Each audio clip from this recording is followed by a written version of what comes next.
करते हैं।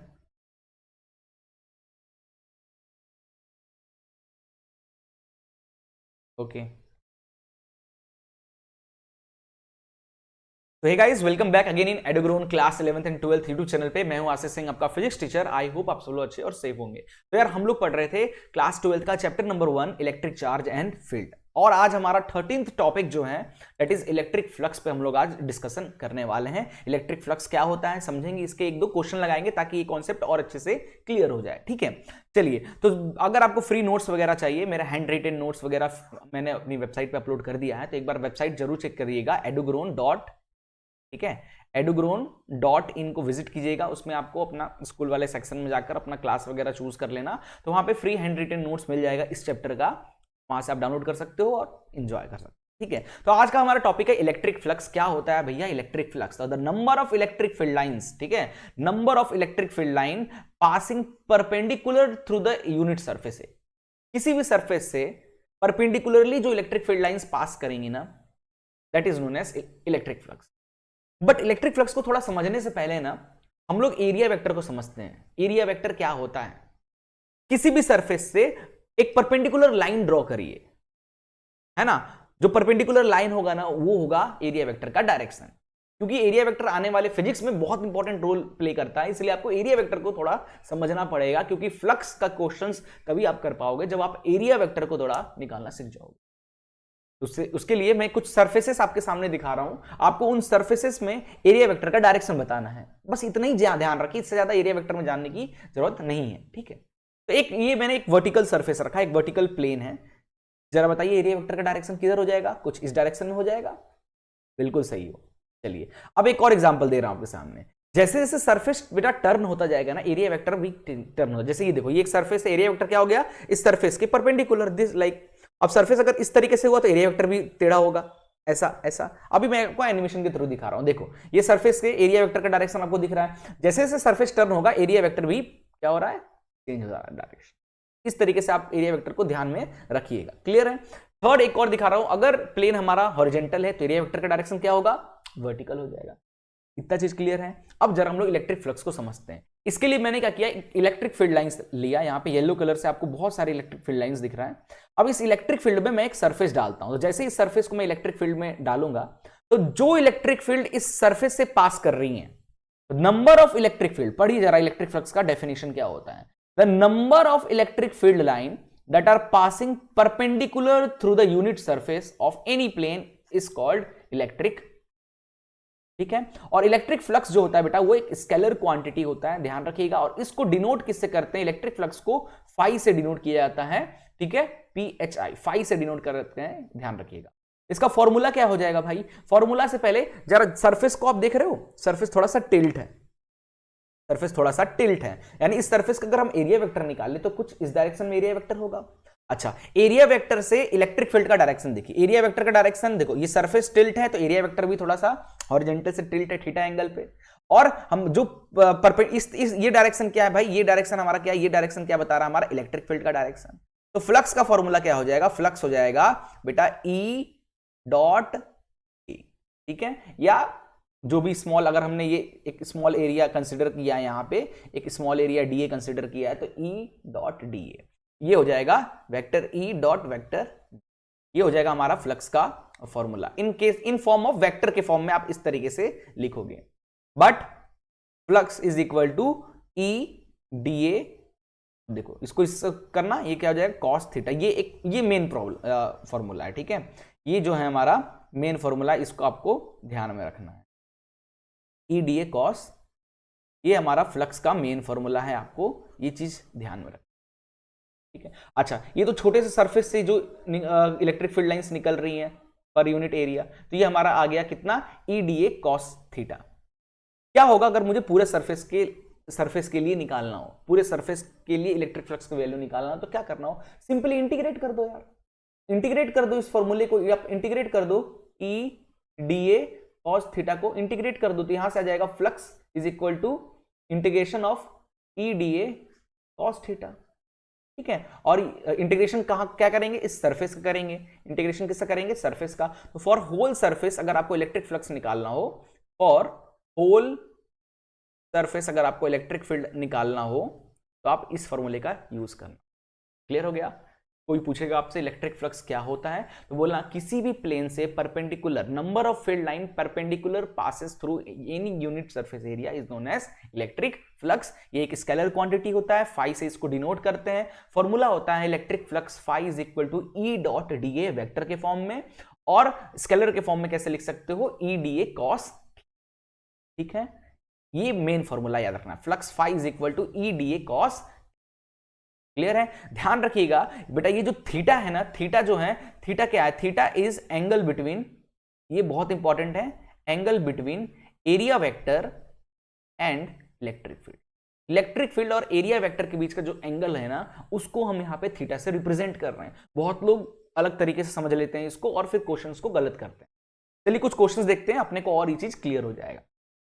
एक क्वेश्चन आपकी स्क्रीन पे है, find the electric flux through the plane circular surface of radius R. ठीक है, ये एक सर्कल है जिसका रेडियस कितना है, आर दे रखा है। क्लियर है? इस पे जो इलेक्ट्रिक फील्ड लाइंस जा रही है इस सरफेस से कितना एंगल बना रही है, 30 डिग्री बना रही है। तो बताइए इलेक्ट्रिक फ्लक्स क्या होगा। तो भाई इलेक्ट्रिक फ्लक्स का फॉर्मूला अभी हमने पढ़ा, ई डी ए कॉस थीटा। ठीक है, अब देखो, अब ये क्या है, एक बड़ा एक एरिया, इस सरफेस का एरिया क्या हो, इस सरफेस के एरिया को ए मान लें, तो ये फ्लक्स का फॉर्मूला क्या हो जाएगा, ई ए कॉस थीटा। अब थीटा क्या है बेटा, theta is angle between what, area vector and electric field. लेकिन ये जो एंगल, बहुत बच्चे क्या करते हैं ना, ये जो 30 डिग्री देखते हो, अरे मिल गया, क्या करते हैं सीधे phi is equal to sir E, area क्या हो जाएगा इसका, एरिया में सर्कल है ना, सर्कल का एरिया क्या हो गया, पाई आर स्क्वायर, और कॉस थीटा में 30 डिग्री चिपका देते हैं और हम उनका आंसर निकल गया सर। तो ये गलत हो जाएगा, ऐसा गलती मत करना। अभी थोड़ी देर पहले समझाया, थीटा क्या लेना है भाई, थीटा हमको क्या लेना है, इलेक्ट्रिक फील्ड और एरिया वेक्टर के बीच का एंगल जो होता है वो थीटा होता है। तो ये सरफेस है, कि ये एक सरफेस है, इस सरफेस का परपेंडिकुलर जो डिस्टेंस होगा वो क्या होगा, एरिया वेक्टर। जो रेड कलर से दिख रहा है ये क्या है हमारा, ये हमारा एरिया वेक्टर हो गया।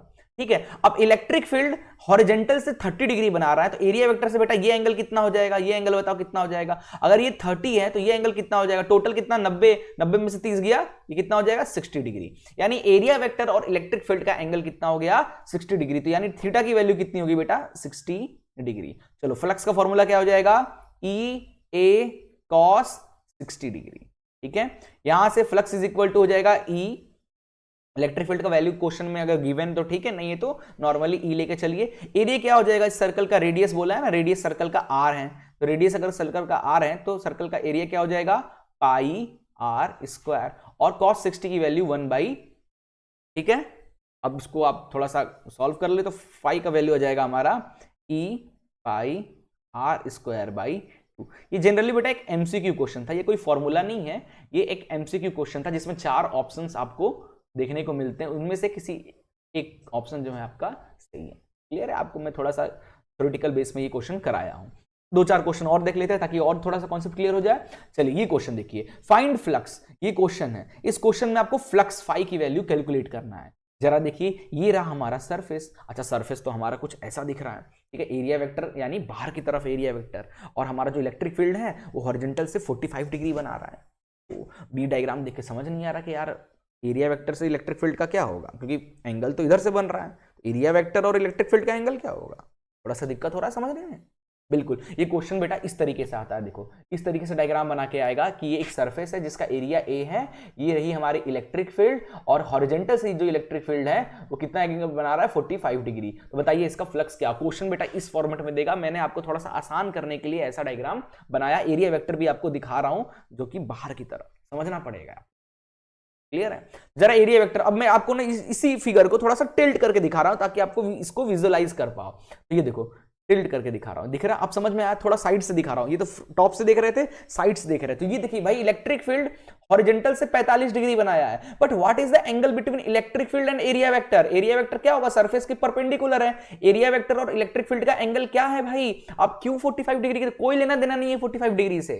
अब इलेक्ट्रिक फील्ड और एरिया वेक्टर का एंगल देखो क्या है भाई, 90 डिग्री है। थीटा की वैल्यू क्या हो गई, 90 डिग्री हो गई। तो भाई फॉर्मूला लगाइए फ्लक्स का, फ्लक्स कितना हो गया, ई ए कॉस 90 डिग्री, कॉस 90 क्या हो जाएगा, 0, तो फ्लक्स क्या हो जाएगा, 0। डन? आया समझ में? चलिए अगला आगे चलते हैं, नेक्स्ट क्वेश्चन करते हैं। नेक्स्ट क्वेश्चन देखो, find out the flux through the curve surface of hemisphere of radius R. ओहो, एक हेमिस्फीयर है जिसका रेडियस आर है, if it placed in a uniform electric field में रखा हुआ है as shown in the figure. ठीक है भाई, ये रहा हमारा इलेक्ट्रिक फील्ड, ठीक है, एक यूनिफॉर्म इलेक्ट्रिक फील्ड में ये एक शेप रखा हुआ है। अब हमको यहां पे क्या निकालना है, फ्लक्स निकालना है। ठीक है, तो जरा ये बताइए, अच्छा फ्लक्स किसका निकालना है, find out the flux through the curve surface. भाई ये जो कर्व सरफेस है ना बेटा, ये जो कर्व सरफेस है, ये जो डायग्राम बना रहा हूं, ये कर्व सरफेस जो है ना, इस कर्व सरफेस पे हमको इलेक्ट्रिक फ्लक्स निकालना है। इस कर्व सरफेस पे हमको इलेक्ट्रिक फ्लक्स निकालना है। अरे सर ऐसा क्या, चलो देखते हैं। ये रहा इलेक्ट्रिक फील्ड। अब अच्छा, ये जो प्लेन को देखो ध्यान से, इस प्लेन का 90 डिग्री क्या होगा, ये कुछ होगा, तो एरिया वेक्टर यहाँ पे कुछ ऐसा, तो इन दोनों के बीच का एंगल को अपन थीटा 1 ले लेते हैं। अच्छा, यहाँ पे देखो फ्लक्स, इलेक्ट्रिक फील्ड का डायरेक्शन और एरिया वेक्टर का डायरेक्शन सेम है।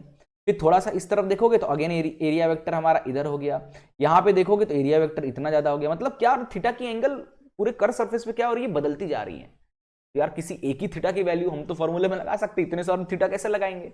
यानी इस तरीके से ये क्वेश्चन तो सॉल्व नहीं होने वाला है, क्योंकि थीटा की वैल्यू कर्व सरफेस पे हर एक पॉइंट पे क्या होता है, इनफाइनाइट पॉइंट्स होंगे कर्व सरफेस पे, हर एक पॉइंट पे एरिया वेक्टर अलग डायरेक्शन में मिलेगा इलेक्ट्रिक फील्ड, तो थीटा की हजारों वैल्यू मिल जाएंगी।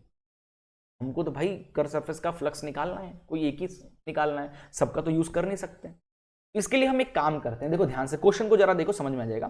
भाई ये क्या दिख रहा है, ये एक सर्कल दिख रहा है ना, हेमिस्फीयर का एक एंड क्या है, सर्कुलर एंड होता है। अब जितनी इलेक्ट्रिक फील्ड यहां से एंटर कर रही है बेटा, ध्यान से देखो, जितनी इलेक्ट्रिक फील्ड यहां से एंटर कर रही है, यहां से जितनी भी इलेक्ट्रिक फील्ड जो एंटर कर रही है, उतनी इलेक्ट्रिक फील्ड यहां पे लेफ्ट हो रही है, बाहर निकल रही है, एग्जिट कर रही है। सही बात है ना।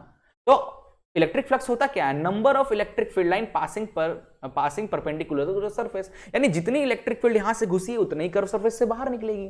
चलो कर्व सरफेस का फ्लक्स हम नहीं निकाल सकते हैं, बट हम क्या इस सर्कल का तो निकाल सकते हैं ना। यहां मैं आप लिखे फ्लक्स कर्व सरफेस एरिया जो हो जाएगा वो किसके बराबर हो जाएगा, फ्लक्स ऑफ सर्कल, जितना अंदर गया उतना ही बाहर निकले। हम कर्व सरफेस का तो नहीं निकाल सकते, बट सर्कल का तो निकाल सकते हैं। तो सर्कल का क्या हो जाएगा भाई, ई ए कॉस थीटा, फ्लक्स का फॉर्मूला। तो यहां से ई कितना है पता नहीं, क्वेश्चन में अगर ई गिवन है तो ठीक है, नहीं तो ई लेके चलिए। अच्छा, इस सर्कल का एरिया क्या हो जाएगा बेटा, एरिया बताइए, पाई आर स्क्वायर, आर दिया हुआ है, ठीक है। अच्छा, थीटा कितना हो जाएगा, थीटा कितना ले भाई, तो देखो इलेक्ट्रिक फील्ड किस तरफ है, इलेक्ट्रिक फील्ड अंदर की तरफ जा रही है, और एरिया वेक्टर आप अंदर ले लो, बाहर ले लो, कहीं भी ले लो, कोई मैटर नहीं करता। मैंने एरिया वेक्टर बाहर की तरफ ले रखा है, ये जो सरफेस है इसका एरिया वेक्टर मैंने बाहर की तरफ ले रखा है।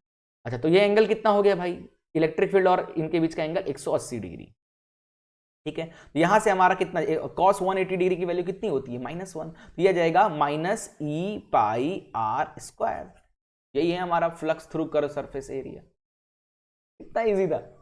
ठीक है, चलिए एक और क्वेश्चन हम लोग लगाते हैं। अब ये क्वेश्चन को देखिए, if the electric field is given by 6 i cap plus 3 j cap plus 4 k cap, वाह भाई वेक्टर आ गया।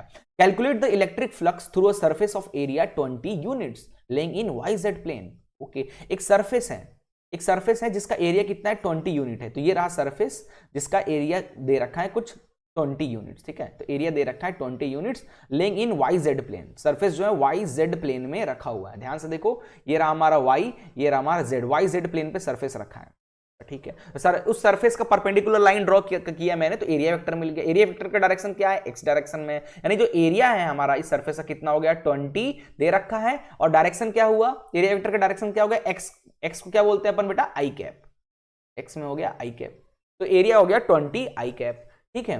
और इलेक्ट्रिक फील्ड हमारा दे रखा है बेटा, इलेक्ट्रिक फील्ड हमारा कितना दे रखा है, देखो 6 i cap plus 3 j cap plus 4 k cap, ठीक है। इलेक्ट्रिक फील्ड का डायरेक्शन इसमें नहीं दिया है क्या, if the electric field is, अच्छा ठीक है दिया तो है, आई कैप में 6 यूनिट, जे कैप में 3 यूनिट, के कैप में 4 यूनिट दे रखा है, ठीक है भाई। यहाँ पे अब थीटा वाला बात ही नहीं करते, क्योंकि इलेक्ट्रिक फील्ड क्या है, तीनों डायरेक्शन से आ रहा है ना। 6 यूनिट आई कैप में इलेक्ट्रिक फील्ड है, 3 यूनिट जे कैप में, 4 यूनिट के कैप में। तो फ्लक्स का निकाला, फ्लक्स का फॉर्मूला क्या होता है बेटा, ई डॉट एरिया, हमने पढ़ा है ना अभी वेक्टर के फॉर्म में, वेक्टर के फॉर्म में क्वेश्चन दिया था, वेक्टर के फॉर्म में फॉर्मूला लगाएंगे, तो फ्लक्स हो गया ई डॉट ए। तो ई कितना है भाई, तो 6 आई कैप प्लस 3 जे कैप प्लस 4 के cap, dot product of area 20 है ना, आई कैप।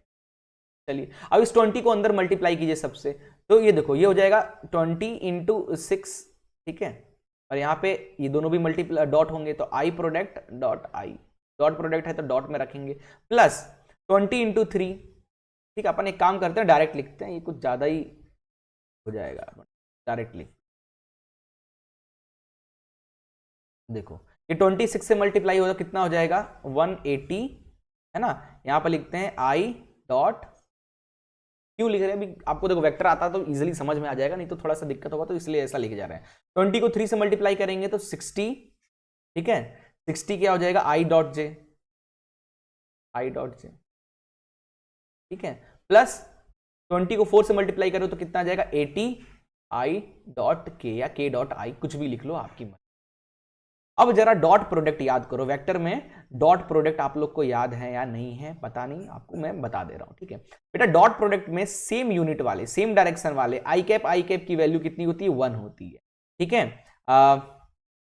जे कैप की यूनिट क्या होगी 1 होगी, और आई के साथ अगर जे आ गया या आई के साथ के आ गया तो इनकी वैल्यू क्या होती है 0 होती है, याद रखना। देखो तो आई कैप ये हमारा जो हो गया आई डॉट आई, अच्छा यहाँ पे एक मिस्टेक कर दिया हूं, 20 को 6 से मल्टीप्लाई करेंगे तो 6 टू ओहो 120 आएगा ना। तो देखो तो आई डॉट आई ये तो 1 हो गया, आई डॉट जे 0 हो गया, आई डॉट के 0 हो गया, तो हमारे पास बच गया सिर्फ 120 यूनिट हो गया फ्लक्स की,